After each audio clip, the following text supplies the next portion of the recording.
強引だけどやるしかない。節、これって。節、勝手に僕の部屋に。あ、おい、待て。 Feeling good.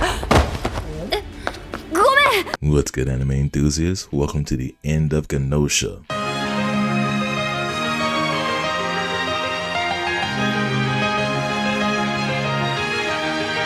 For real, I don't have to joke about it anymore. It's the end. It's yeah, it's over. I'm I'm laughing, not because it's over, but because of what happens in this episode. It is the tried and true, as JD said, it's the victory lap, but also it's the let's just do whatever we want, right? Does it make sense? Yeah, maybe. Is there a happy ending? Yeah. Does it still make you leave with questions? Yeah. But hey, it's I think it's one of the best UAs that can wrap it up to have everyone be happy, fans of the game be happy. We can leave the anime onlys in the loop, funny loop, for a little bit more. But you know, I'm okay. I am okay. If I crash out, it is what it is. What about you, JD? Gnosia heads, my Gnosia, my humans, my dudes on guard duty, my engineers, my doctors, everybody. All five of you. We have been waiting for this moment. Yes, all five of us, bro. All of us five game heads, bro. We have been waiting for this moment for the last, God, half a year, it feels like. It's been a long time, hasn't it? But I can say with complete certainty that this is one of the best adaptations I've ever seen from any media in my life. And I'm glad to share that with y'all. And I'm especially glad to share that with Soren. He's not wrong. Honestly, he's not wrong. With me not even playing the game, I think this is one of the few, not only rare few anime that are adapted a video game to even be on this scale. Have we had some in the past of like the years? Yeah, but they were based off of gacha games mostly. I can only think of a very few, not off the top of my head, that have come from video games, but they aren't the same. They're not the same magic. They got their own original story that does one thing or another, and it's not really doing anything. And it's quite the reverse of saying a video game adopting an anime, in which then the gacha game is a lot better than the anime because you just play with all the bunch of characters and you get some special things because they take liberty with things. But other than that, I believe this is like if you play Wolverine on if you play video games, remember like the old Wolverine game off of the PlayStation, one of the best few games that are based off of a movie and it succeeded. This is like one of those rare cases, and I'm honestly happy that it's happened, and I hope this continues on with any other anime that wants to adopt a video game. Stay true to it, keep the directors and the writers in the loop and keep things going. Speaking of loop, by the way, we're back at the beginning, folks. We're back at episode 1. We wake up out of the pod. Oh, look, it's Setsu. Look at Yuri smiling like nothing happened, you know? And Setsu doesn't even know it's a smile. Setsu goes through the normal, you know, go-throughs. Do you understand? Like pulling up Yuri. And then just like in episode 1, just gets up into Yuri's ear. Do you believe humanity should be ended? And then Setsu gets shocked by Yuri's answer that he says no. And then he keeps going. He keeps talking, and Setsu was completely shocked. Like, what happened? This isn't true. This is supposed to be like this. Setsu just couldn't believe that Yuri came back for them. And then Yuri does his spiel. Hey, I used the silver key to come back for you to help end your loops. And then he keeps going. Hey, I need you to give me the silver key so that your loop can end. And Yuri is like moving like different. Like, yeah, I know what's gonna happen. I got a plan going. Remember, Rockhill, they made the plan. And he's getting his clothes on. He's getting ready. He's like, yeah, Setsu, come on, we can't dally. And Setsu just standing there stunned like, can I say something? Hello? Like, okay. Every moment of this is just like the not heartthrob, but so heartbreaking because Setsu felt like their last interaction with Yuri was going to be their last forever. And they were so okay with that. So for Yuri to go through 10 times the amount of loops that it took the first time for him to steal the super key just to see Setsu again and like get her out had to like be like the most absurd thing anybody's ever heard of. Rakia would be rolling, Setsu is rolling, I'm rolling. I'm pretty sure one of you has to be rolling. It just hits, and you can feel every bit of love that comes through both of their voices in this scene, and it's immaculate. It's true. Speaking of Rocco's Modern Life. Woo! Speaking of, you mentioned Rockio rolling. Man, the way they did Rockio this episode, dirty completely. Because out in the halls, hey, yeah, there is a silver key that Yuri mentioned that just plops out into the hallway. Rockio found it first, Rockio's about to get down and Rockio gets it. So yeah, now they got to figure out, okay, how do we get the key? So just like in episode 1, as in point in case of the episode title, it's the end point and the starting point. We're back at the starting point. We're back at episode 1. We're going through the whole meeting thing. Rockio, Gina, and SQ, they're saying the same lines as they said in episode 1. But we have both a knowledgeable Yuri and we have Setsu, who now is a little, on edge about things. But Yuri goes through the normal motions, plays out dumb. They don't know anything, they're amnesic, which then allows Setsu to stay on the actual script, the normal course that, hey, Levy, can you give us some extra time before the meeting so we can get Yuri up to speed? So they go to the cafe, just like before, very simple. Gina goes, I'll make some coffee. And Setsu goes, oh, hey, use this coffee instead that I got. And Setsu looks, quote unquote, for the coffee. Bakes finds it by stashing the coffee into their jacket, saying like, I must have left it in my room. Let me go find it. And Setsu leaves. And then Yuri, again, staying more on script, saying, hey, everybody, can I get your names? Keep going. All the while, Setsu's breaking into Rockio's room to get the silver key. Real shit. My goat Setsu. My goat Setsu. They cannot act well. And I love that we continue this thing where it's like, whenever anybody's lying, or at least the main characters are lying, you just don't get to see their eyes or their face, right?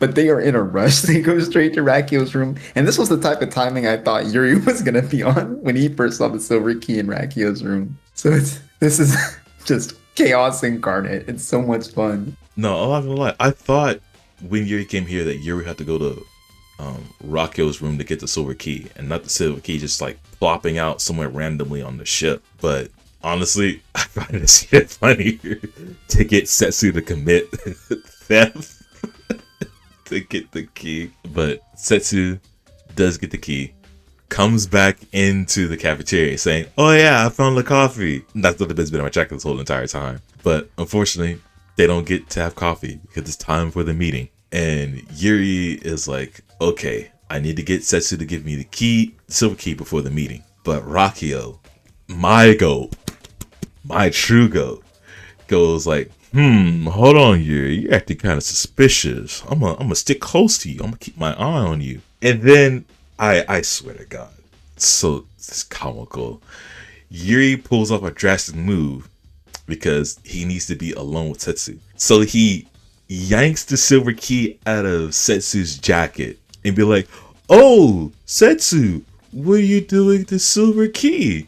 And Rockio's like, wait, hold on. That's the silver key from my room. And then both Setsu and Yuri got this non-verbal language going on, sign language. They're on demon time. And Setsu just yanks the key out of Yuri's room and runs off. And then Rockio's like, wait, hold on, come back here. And then Yuri trips up Rockio.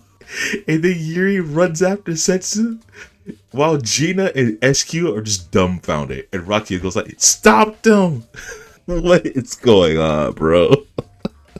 Bro, nobody is stopping anybody. Those two are gone. Like Bonnie and Clyde, straight thieves, hand in hand. Oh my gosh.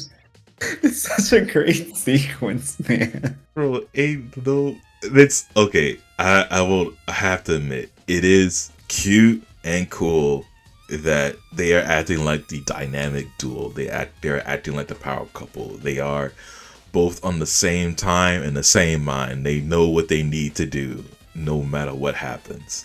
Like even when they're running away, Setsu is like grabbing Yuri's like wrist, pulling him ahead and smiling. They're having fun. Yeah, they're having fun like kicking down Rocky.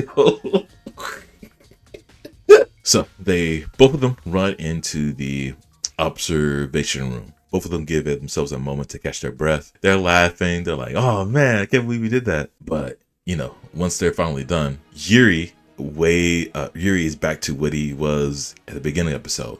He's like, "All right, Setsu, it's time.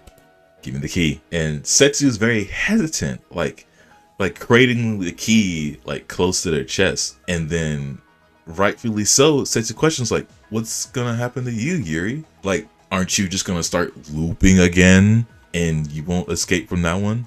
And Yuri's like, "Yeah, but I'm a bug. I'll disappear after this, after I get the key. It's what I asked for when I came over to this universe. And I asked to return this universe to a bugless state." Sorry. He asked Nos to remove him and the silver key to make everything right? Hold on. Yuri, you're pulling a Setsu, but you just cranked everything up to 100. It's insane. There's something so not violent, but something so like no, I'm gonna say violent. There's something so violent about this sequence where Setsu quietly guards the only thing that can stop both of them from like being together, specifically because Yuri's essentially saying, "I'll be gone after this," right? Like Setsu said it before, they want an ending where everyone is happy, and that really does, and probably even more so than anybody else, includes Bug Yuri, right? And I think Yuri he's written as like being like the hero here, right? When they say, "Setsu, be serious. This is like what needs to happen. I don't deserve to exist, and I shouldn't be here in the first place. And I don't want to see like you looped anymore for my sake," right? But when Yuri does this, he has to like physically make Setsu lose their guard, right, over the key. And even while Setsu presents it, there's still a hand on like their wrist, right, before he inevitably takes it himself. And in the same way that Setsu took the agency from Yuri when she took his body over to the different universe or dimension, Yuri does the same thing right back, right here at the true ending. God damn it, Yuri. These two are truly foils, bro. Honestly, Yuri did Setsu dirtier than Setsu did Yuri. You can't tell me that Yuri walking Setsu down, putting Setsu in a corner in a rounded room against the wall, and then grabbing her wrist, looking them in the eye, saying, "Give me the key." And then Setsu doesn't resist, and Yuri just easily just plucks the key away. And then Yuri just says the magic words. And then while during that, if you look at the subtitles, Setsu even says like bleeding, like, "Please don't stop." They only say Yuri, but it's that you see that facial expression that they gave for Setsu. It's like, "Yuri, don't go, don't do this." And then Yuri just does it anyway. Like, if Yuri is like truly embodying the idea of being something that shouldn't exist, a bug, he is really playing that role to the T. He is a lot worse than what a Gnosia is. He is enforcing his will and his style. Well, I wouldn't go so far. Oh. They are playing the bug though. It's just something that really hit. I can still like look at Setsu's face when their silver key lights up for the last time, and there's just something about it. There's a despair I just cannot vocalize. A despair that that's all gonna be over, or that the fact that they will be losing Yuri, or a despair that the fact that Setsu will no longer able to infinitely loop because all of her work has been done. Or here's a really twisted way to think about it, is that Setsu will no longer able to have to see a Yuri that they can just see every single time that they loop. All of the above, yeah. All of the above. After Yuri intakes the silver key, Setsu's key comes out and it's completely filled. Cool. And then Levy tells the pair, yo, the meeting is past due starting. So they both go back to the meeting room to face the other three and one last final showdown.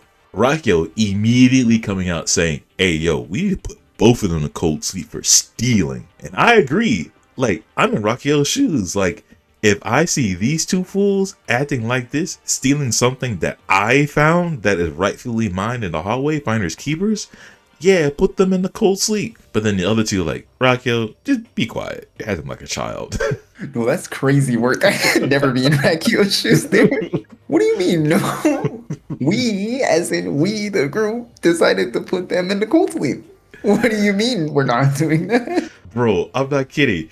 If somebody physically, like, trips me up while their, like, partner in crime took something from me, and you see that fully, and you're not reacting and on my side, you're an op too. For real. I'm saying.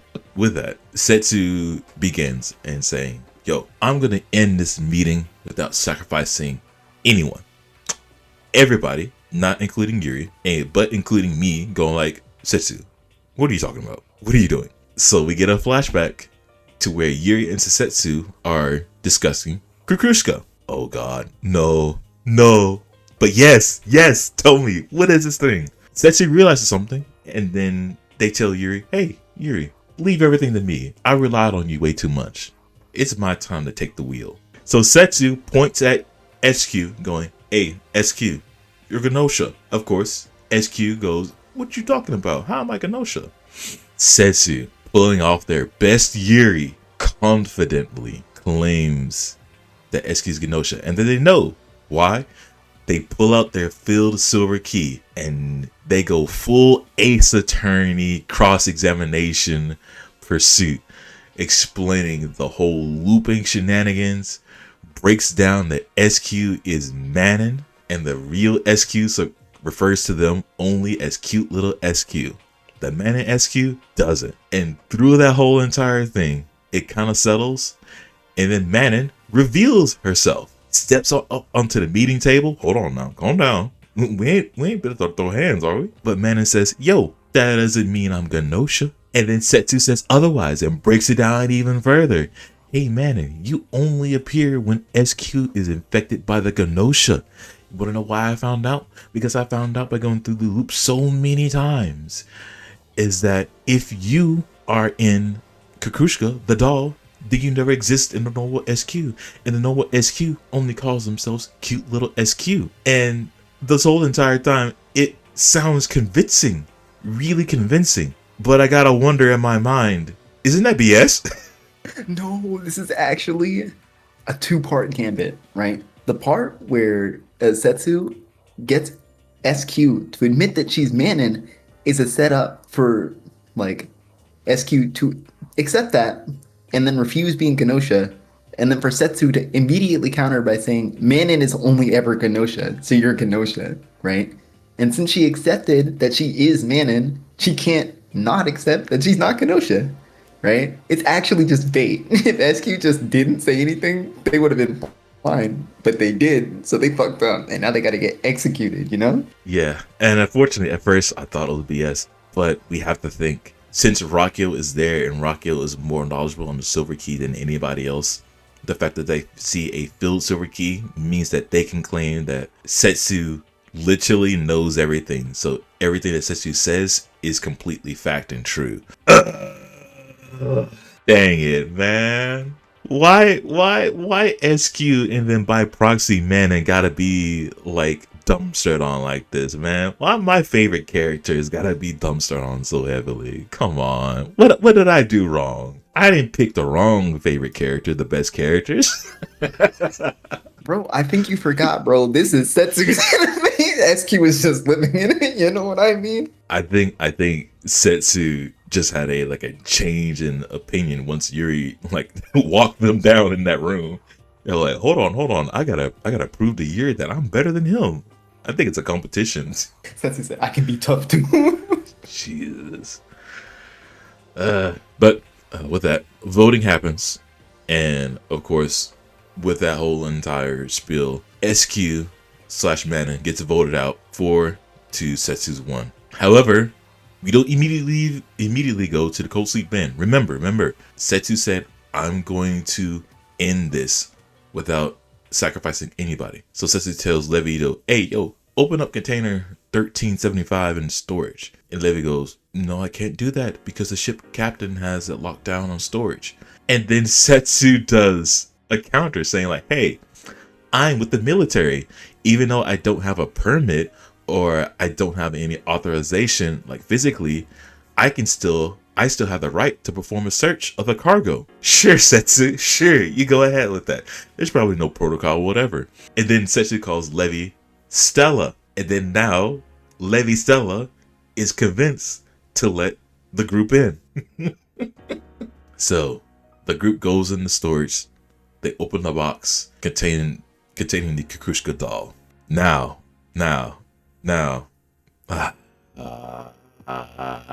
they did Manon so dirty, man. They did Manon so dirty. Why? So Setsu tells Manon that they can just transfer their consciousness to the doll and use the silver key to hop over to the other dimension, and they can do whatever they want. And then Manon's like, "Wait a minute, this is a bad penalty. My personality might get ripped to shreds in the process." And then Setsu just breaks it down for Manon, being like, "You want an eternal life, don't you? So now, once you put your mind into this doll, you ain't gotta go through like the pains of transferring your consciousness to every single SQ that you come out with. You can do whatever you want. You'll be fine. It's all good and happy, right?" Right. And then it's enough to convince Manon to go. So easy, right? So easy. Setsu is so tough during these explanations. I think they put on their inner Rakio because the way they move their hands is exactly like them, right? And I think this is the only time I'm going to comment on like Setsu's like non-binariness. But throughout this episode, you can see like specific angles where like they portray more masculine traits, right? And their face is drawn slightly different. And then when they perform more feminine traits, their face is also slightly drawn different. This explanation is Setsu going like full king mode, right? It's pretty fucking cool, dude. I'm here for it. Yeah, they really animated Setsu a lot in this episode because, in fact, it is their episode. It is their time to shine. So it's good that they are now no longer somebody I have to rip into every single episode. No, Sworn, it's not even just you. I feel like every episode that came out of Gnosia, there were fans from the game being like, "Setsu's just not Yuri's friend," and I don't know why Yuri is okay with that, right? Where is my Setsu? Where is the Setsu that was cool with us, right? After 21 episodes, this is probably the peak Setsu and like peaky Yuri relationship everybody was looking for. It's the only one that you're gonna get, but unfortunately, it does not make up for the fact of everything else that Setsu did this entire time. Oh, peace. Nah, I'm still on Setsu's head after this. I'm okay with them. Nah, I'm a little okay. I'm not full. I'm not all the way. You gain some respect from me, Setsu, but I'm still on you. I'm watching. Also, by the way, why did they give this Gina a moment to burn Manon? Hey, Manon, sure you might fail and have your personality torn to shreds, but at the very least, no one will miss you. Who? I need to interview the writer who wanted Gina to have that one little final snip, that one final moment. Who did that? Why'd you do that? Gina just needs to be that little calm girl. That's fine. Why'd you give her that one little side of, oh yeah, she can burn you? Like what? She can dish it, yo. She can cook. She can clean. She can be like your best friend. And she can roast you. That's my queen. That's my Gina. Hold on. Is that Gina the real Gnosia this whole entire time? The season finale plot twist. So getting through the last few moments, they go through the transfer process, and Manon, now in the Kukushika doll, goes through the portal. And beforehand, Setsu even says to Manon, "Hey, I hope we meet again, but under better circumstances." You know, trying to be like, "Manon, you're one of us." Nah. When I see Manon Kukushika look back, put her hand in her hair, being like, "Yeah, we'll meet again." But I'm thinking, yeah, we'll meet again, and I'll have a pipe in my hand, ready to put through your chest like I did that one loop. No, it's too real, bro. That's the first thing I thought of too. But after that, Setsu and Yuri, they have their final cute, friendly, and romantic moment. They lay down, they talk, they chill, they connect, all that jazz. I ain't gotta like go through this line by line. Y'all seen it. They're bonding. They finally went through their whole entire ordeal, the whole entire endeavor. This is now their time to really like, hey. It's cute. It's good. I'm happy that they got their moment.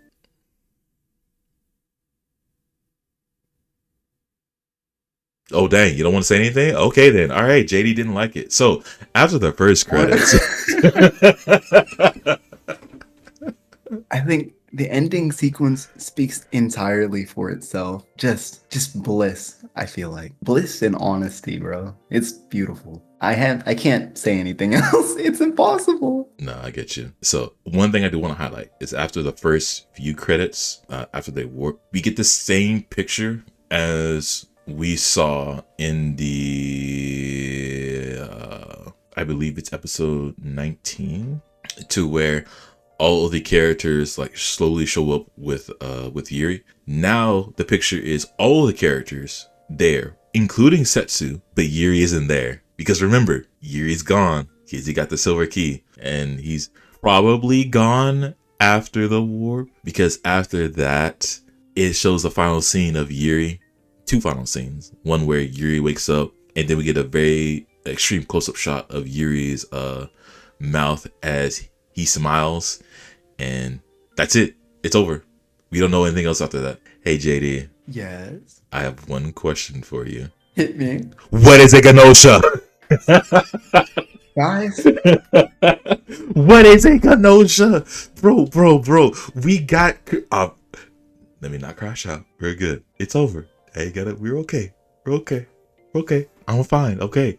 I said it before at the beginning of this review and the previous review. We don't need to know everything. I'm zen. I had fun. Do you really think that? Okay. I enjoyed the entire ride. As much as I would like to, crash out and complain and whatnot. We have wrapped it up entirely. We still have mysteries. Let them be mysteries. We don't know if Yuri is finally gone forever, or maybe he's there and he sees Setsu as well. We don't really know. We will only know until the developers of the game are like, Gnosia 2, Electric Boogaloo. We'll see what happens. Indeed. Okay, and I did totally forget to say this like 2 minutes ago, but when Yuri's starting to disappear and they're glowing that blue, I know Blue Skies was playing, right? But I know what Don't Ever Forget edit on that scene would destroy me. Oh no. If not for Yuri reappearing, I would have been in tears again at the end of the anime. So, for those of you who actually watched my stuff in the first season, I committed to doing a should you watch this for the anime, and I gave my final review in that video after the final review. Instead, for this season, what I'm doing is I'm going to give my final review in this episode, and the final episode review, and I'll leave to talk about the general aspects of the anime for those who haven't watched it yet, and the should you watch it, because why would a final review been a should you watch it? Is there semantics. But so for me, no, wait, JD, you played the game, you watched the anime. Why don't you go first, since you know mostly everything you've seen it? What is your final review for Gnosia? As a game player and as an anime enthusiast, as a person who's been through every character's arc, witnessed every scene, done every romance arc, done everything that could possibly be done with this IP. I recommend this anime to everybody. And I do mean everybody and their mom. I tried to watch this with my mom and she actually kind of did enjoy it. She didn't get any of the references and she like stared a lot at like the big anime titty woman naturally, right? And she'd be like, why are they shaped like that? But she even enjoyed it. I think a lot of people can learn a lot from this. And this is easily my 11 out of 10 for 2026. No joke, 11 out of 10? 11 out of 10. I could not have asked for anything better without asking for more episodes. Okay. I guess I am truly going to be the reasonable one here without looking at this with fully rose-tinted lenses. Boo, boo. For me, for all of you Gnosia game heads who are watching and the anime onlys who are watching as well, hey, how you doing? My final review for Gnosia is a very simple, respectable 8 out of 10. Nah, JK. I was gonna play, but that's pretty funny. That's solid. Like 8 out of 10 is alright. That's pretty valid. Yeah, it pulls you in the first couple of episodes. It really gets you going with the core idea of it, and you're going through it. Does it have some bumps? Does it have some bumps and lows along the way? Yes, it does. Every single anime has it. Is it so low that it's going to destroy entirely everything that is built up? No, it recovers and it continues on. Even for an anime that is adapted to a video game, you still understand things. There will be a lot of references, but those references aren't alien enough for you to be like, why is this happening? Well, some of them are. Some of those true deep cut references. They're like, why is this happening? But for other ones, you'd be like, okay, this is probably referencing something. Especially if you don't have the full knowledge of it being based off a video game, you can still enjoy it. Now, the gripes that you can have with it is that it does abandon the werewolf aesthetic that we have been fully building up to then go into this full story that focuses on both Yuri and Setsu along the way. So that does break one of the core identities and foundations that the anime stood upon. And even after that, we do get snippets and pieces, and that's kind of okay. Also, it knocks down just a little bit of point. This might be just a personal bias and like personal knockoff, is that the final 2 episodes after, or 3 if you count 19, but 19, 20, and 21 don't really feel like they need to exist, but they still add into the fact, and they don't weigh down everything as much.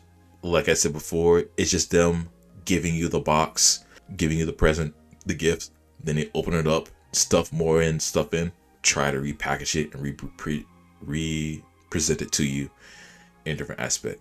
Does it work? Yeah, we get some finality on things, we get some more answer to things, and then we get the true final ending. Can you get lost along the way? Sure. Does it get like really out there? Sure. It's sci-fi. It's one of those like tropes with sci-fi. It's gonna be out there. It doesn't have to be grounded in things. Also, it's anime. It's gonna be out there. But there is a lovable cast of characters that you can really sink your teeth into.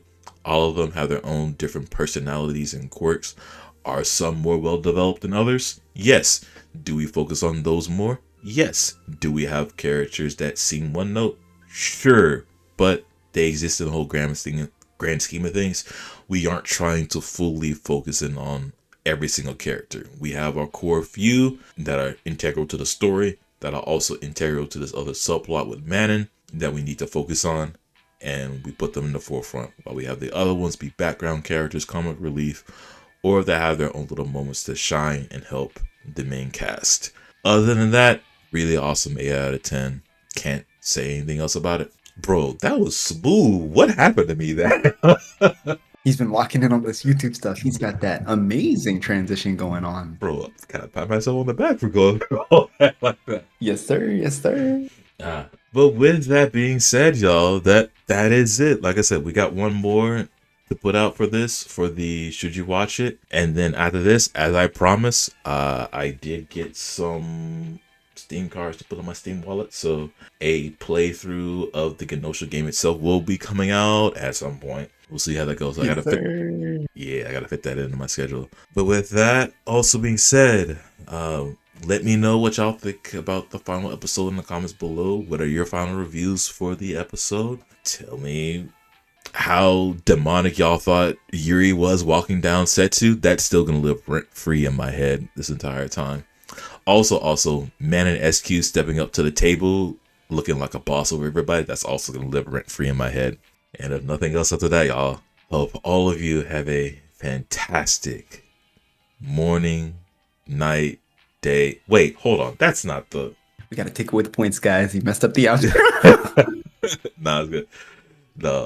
With that being said, hope all of you have a fantastic day, night, evening, morning, wherever you are in this world. And I hope your day is just a little bit better than it already is. With that, we'll catch y'all in the next anime. Peace. See y'all later.